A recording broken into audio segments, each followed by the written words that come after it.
Great to be joined by this woman on the Progressive Guest Line as we've got Cierra Clark aboard. She does a great job over at the Believe Podcast Network. And Cierra, it's great to have you aboard. Thank you so much. Thank you so much for having me. Excited to talk about some college football.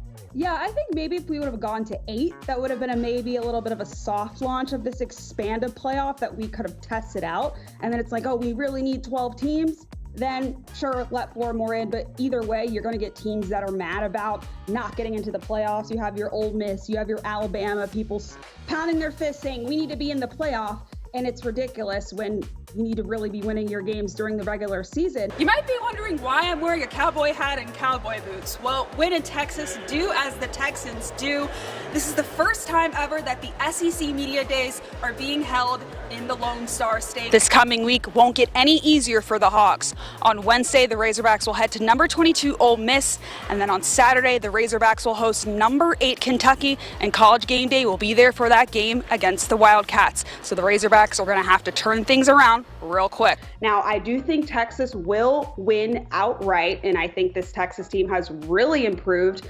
Their run game was really impressive against Clemson. However, Arizona State also has a great run defense, and I expect them to really challenge the Longhorns. Now, we know Arizona State's Cam Scadaboo is extremely impressive on the ground, and I am excited to see how that Texas defensive front really matches up against him. But I'm going to take Arizona State here at plus 12.5. Honestly, with DJ Lagway, I really want to check to see where he was actually born, because I think maybe he was born on the planet Krypton, because some of the things he just pulls off are very Superman-like. Last season was Coach Williams' first year at Arkansas, and he brought that type of energy to the Hill. In 2022, before Williams got there, that defense was dead last in the FBS for passing yards allowed.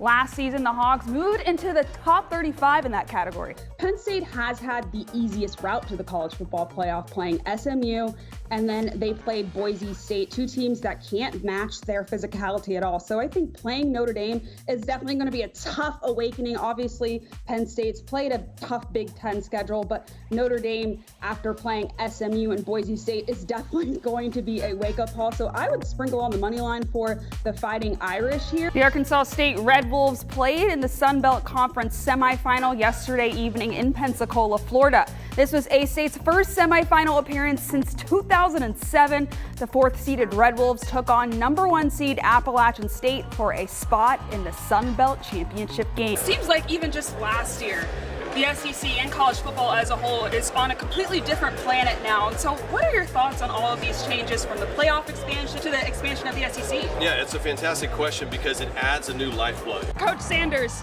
you've been part of this Bryant dynasty that's won 5 state championships before today, but you were an assistant.